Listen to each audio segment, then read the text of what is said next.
God works in the ordinary.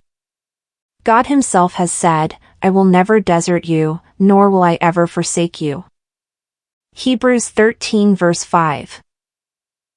A devout Christian heard an urgent news report on his radio that a flash flood was within minutes of entering the peaceful valley where he lived. Immediately he went to his knees and prayed for safety. The words were still on his lips when he became aware that water was gushing under his door. He retreated to the second floor and finally onto the roof of his house.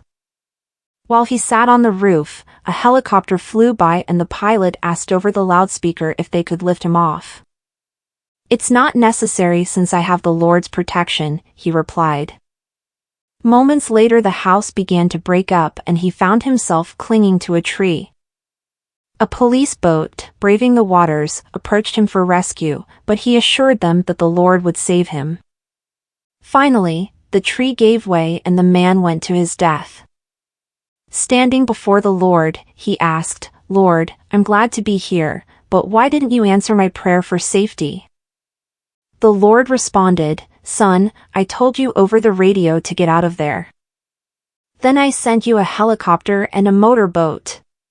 Nowhere in the Bible are we given the idea that God works only in the extraordinary. Much of the time he supernaturally works through his created order. Many people think God is present only when there is a miracle and that he leads only through signs and wonders. There are people who always look for a sign. They walk by sight, not by faith. To them, God is only present in the miraculous. God was really at the church service if something unusual happened. Many desire and look for visitations from God. But how does that square with God's omnipresence and the fact that he will never leave us or forsake us? Isn't God at every church service? Since God created the fixed order of the universe, would you expect him to work primarily within that fixed order or outside of it? If God gave us a watch, would we be honoring him more by asking him what time it is or by simply consulting the watch? Lord, forgive me for looking for signs when I only need to trust your word and live by your promises.